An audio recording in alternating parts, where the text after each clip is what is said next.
It's never easy for the old guard to hand the torch down to the next generation, but I have to say, Mark Levin and his juvenile behavior has been off the charts. The thing is, though, he's using old school manipulation tactics to try and accomplish his goal, not realizing that the next generation is onto them, and we're not going to fall for it. Before we get into that, if you could do me a favor and just hit that like button. Between that and just including a comment at the bottom of this video, that's really all you need to do to help any creator. I respond to just about all of my comments because I really am interested to know what you think about the topic. So let's get into this.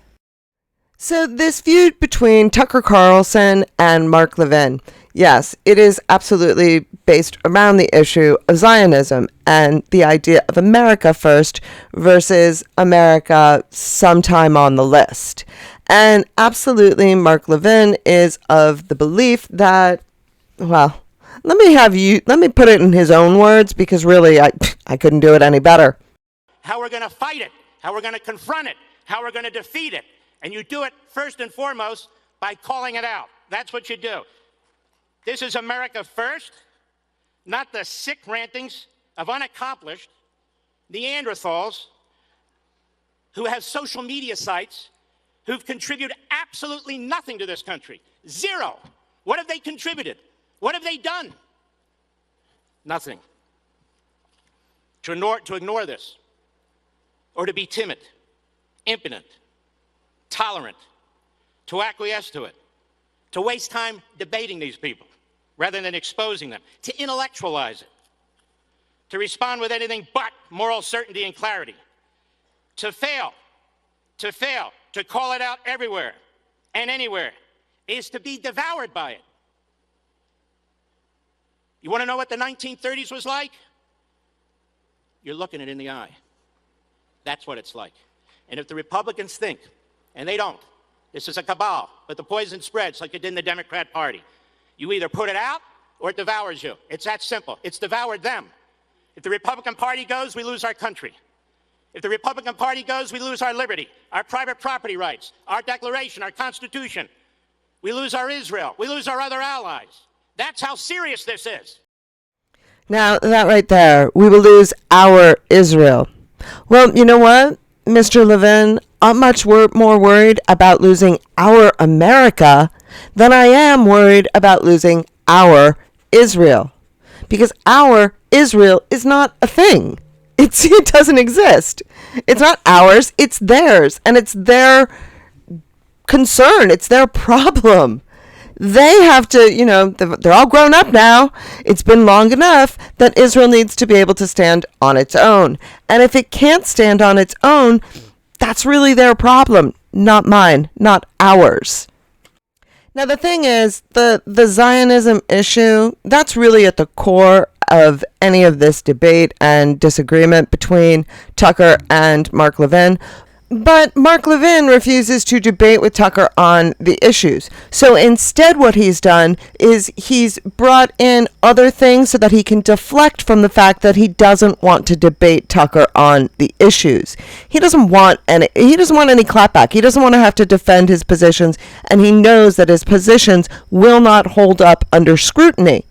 And especially one thing that I've learned, and I don't know that I really appreciated it until recently, is that Tucker has a very good understanding of geopolitical issues. And that's not typical of American political pundits.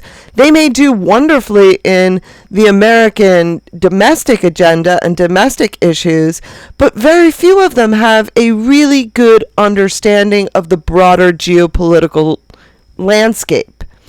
Tucker does. And because Tucker does, Mark Levin knows he cannot debate that. He can't. And so instead, he's blown up this issue with his stepson. So what happened is Mark Levin's stepson, David Milstein, he is the deputy assistant to the ambassador to Israel. And because of his position, and mind you, and I'm going to be fair and square here, he's about 30 years old. So in my head, he's still a kid, all right? He's a kid, but he is a kid with a considerable amount of power, worth noting. But he, in his role as the ambassador in Israel, he got a journalist fired because the journalist did not correspond to the American stated agenda and policy between the U.S., Israel, Palestine, the whole thing. So because David Milstein essentially used his power to get him fired, he went on a program with Tucker, and of course Tucker interviewed him, and this became a part of the discussion. Now the thing is, and I want you to take note of this because it's important, what he's criticizing is not David Milstein himself. He's not criticizing him for being Mark Levin's son. He is not criticizing Mark Levin for having a stepson. What he is criticizing is the behavior of the deputy assistant to the ambassador to Israel. That's a legitimate thing for an investigative reporter, which no one can argue that Tucker is. That's a legitimate thing for him to criticize. He's criticizing the actions of someone in a position of power. Does he sound that way to you, America? Oh, you're going to hear more. But that's hardly the point. This seems like the perfect opportunity to rebut what you consider evil ideas and to do it to my face like a man. I think you'd jump at the chance, assuming you believe your positions are defensible. I'm offering the marketplace of ideas you often talk about. Is it possible you can't really defend, for example, what Israel has done to civilians in Gaza? I said, there you go. You're not feared, you're despised. Well, you're a coward, and if you change your mind, I'm here. Thanks. You little bastard, you attacked my stepson? You didn't do that face-to-face, did you? You stabbed him in the back while he's serving President Trump on his second tour, while he's in safe rooms with ballistic missiles passing over his head. You little bastard. Nobody's afraid of you. Now, if you ask me, Mark Levin is over-dramatizing that a little bit with the bombs going overhead and this and that. But, okay. You know, he's entitled to do that. He was worried about his stepson, understandably so. So, I get it. But the problem is that's not where he stopped. And the problem is now we have all sorts of other things coming into the mix. Now, first off, I'm going to take, because there really is a lot that they're now throwing onto this growing bonfire. So I'm going to start with the issues just between Tucker and Mark Levin. Now, I'm sure by now you've all heard Mark Levin's comments at the RJC. You've already heard him describe the text messages between him and Tucker. And so I'm not going to, reinvent the wheel here. I'm not going to go over them again. But what I do want to point out a few of the comments that I haven't seen other people point out. Now, the first thing, what is it? And I'm going to be a little snarky here. What is it with this family and their bunkers?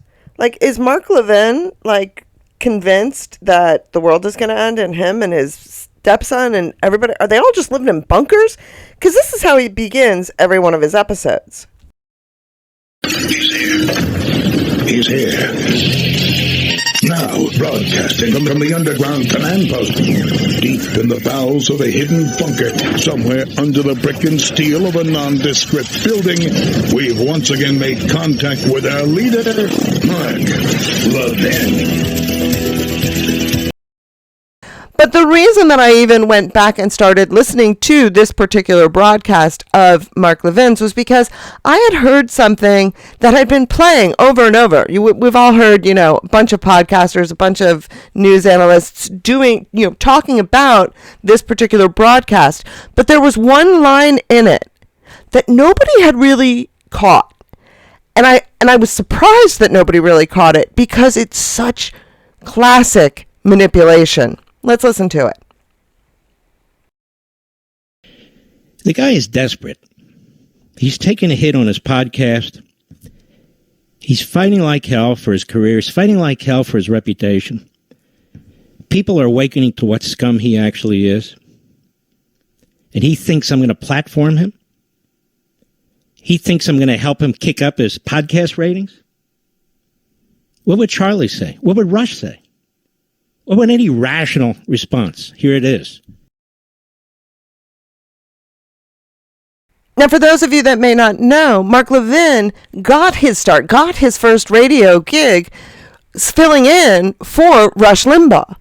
So for him to say there, what would Charlie Kirk think? What would Rush think? I mean, that is classic manipulation. If you agree with Charlie Kirk and Rush Limbaugh, then you have to agree with what I'm saying to you now.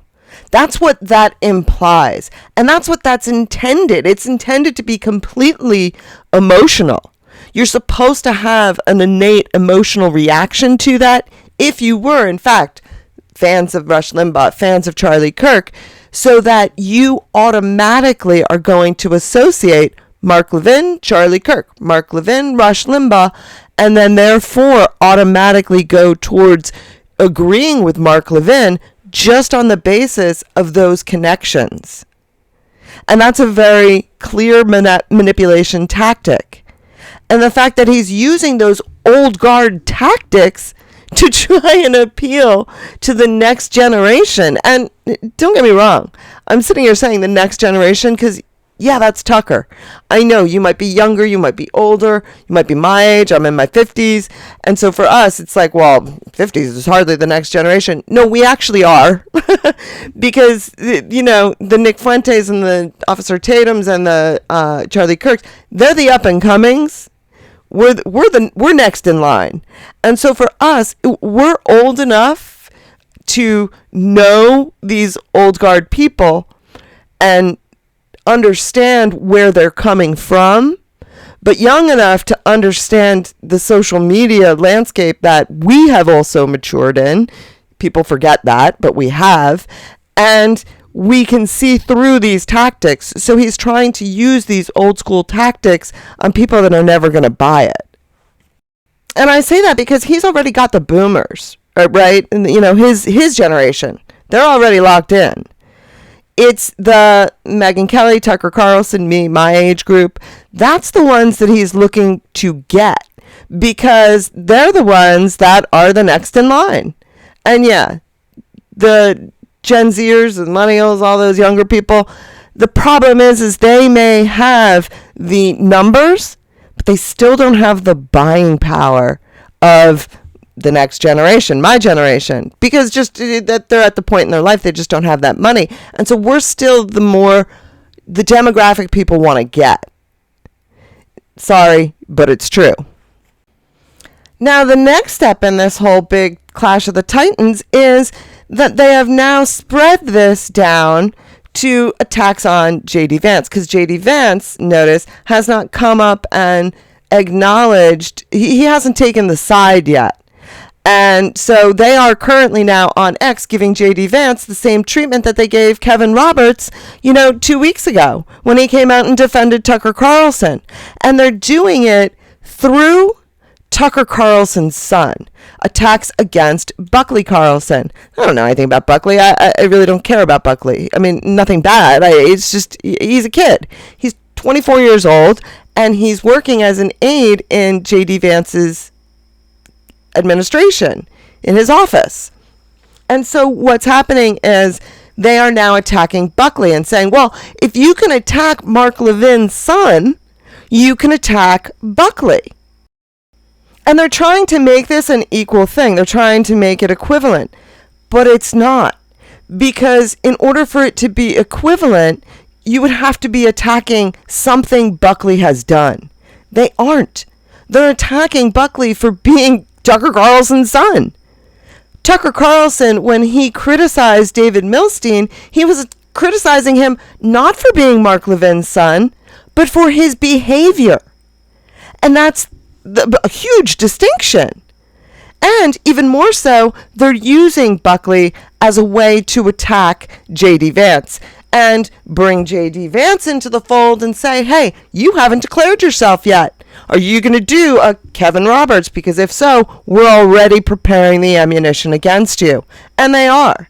And this was the text or the comment on X that really just, it brought it all home to me. I've been kind of ambivalent on Dave Rubin, not for a guy like, Jack Posobiec, I don't like him. Benny Johnson, I don't like him. David, I haven't really been for or against him. I've kind of just stayed neutral about him because he has basically stayed neutral. That is changing, clearly. But this, I'm done. This threw me over the edge. Mr. VP, I submit this respectfully. You are totally right. Nobody should be judged for their parents' words or actions. But the but is a problem.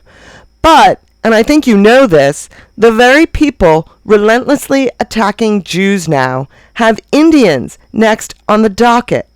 And that includes your wife, even if she eventually converts to Christianity. Well, what the heck does any of that have to do with any of what's going on? First of all, who's got Indians up on the docket? And what difference does it make if his wife converts to Christianity? There's so much manipulation in this, it's frightening. So yes, Tucker can interview whoever he wants. His brother can post garbage memes all day. And his son, who may be just fine, can work for the vice president. But I think people are asking you to stand up when you see something evil. Well, what? Are you saying Buckley is evil? Because all of these people are asking the vice president to stand up about Buckley. What has Buckley done that is evil? I mean, what has Buckley done at all? Evil, good, any of it? Well, I know you are trying to hold an increasingly fractured coalition together. Yeah, because you're the one busy fracturing it. You were elected to be a leader, not follow the whims of the trolls. Well, okay. Then why are you posting this on X as a troll? And since they eventually will turn on your own family at some point, you might want to get ahead of it. Like, can you believe this? Those are my 2 cents, and I will continue to defend all the good things you and President Trump are doing regardless, something that this crew of people never do. Yeah, because, again, you're obviously missing something, Dave. People are criticizing them because they don't like what he's doing, because he's not doing what we elected him to do, what he promised in his campaign. Dave was kind enough to include a second post along with this. The guy pictured with you on inauguration night relentlessly defends you, what you and the president are doing. I don't know who that is. Is that Dave Rubin? I don't know. The other guy, yes, I know he isn't the son. This is Tucker Carlson's brother, so this is Buckley's uncle, represents the thing trying to destroy MAGA from the inside. Ultimately, it's your move. Now, the meme that he's talking about, the text that he's talking about is horrible. There's nothing garbage about it. Why shouldn't they be compelled, like AIPAC, to register as foreign lobbyists? And then you have Mark Levin saying in a little text bubble, and then we said America first. That's it. That's what's tearing MAGA apart? You're really going to say that is extremism that is tearing MAGA apart? That Buckley Carlson, the kid, should be held responsible for? I mean, it's crazy. And in the end, that's the point. It is crazy. It's extreme, because that's how propaganda works. Propaganda and manipulation work by appealing to your emotions and by being extreme. If it wasn't extreme, it wouldn't cause a reaction. And the purpose of it is to cause a reaction. Now, in my personal opinion, in this clash, it is Tucker that is winning hands down. He's winning by staying calm, by keeping to the facts, keeping to the subject. Yes, he attacked, well, he didn't really attack. He just had an interview about David Milstein. But he didn't attack the guy just for being Mark Levin's stepson. He criticized his behavior. It's far different from what they're doing to Buckley Carlson, who, good for him. I mean, he's a good kid. Looks like he's, 24 years old. He's engaged. He's, got a job with the vice president's office, which, agreed, he probably wouldn't have had if not for his family connections. But, hey, good for him, Let the kid do his thing. Leave him alone. Anyway, these are just my thoughts. I am anxious, of course, to hear your thoughts down in the comments. Let me know what you see. And if you could, please share this video, hit the like, give me a comment. Thank you very much for listening, and I hope you have a great day.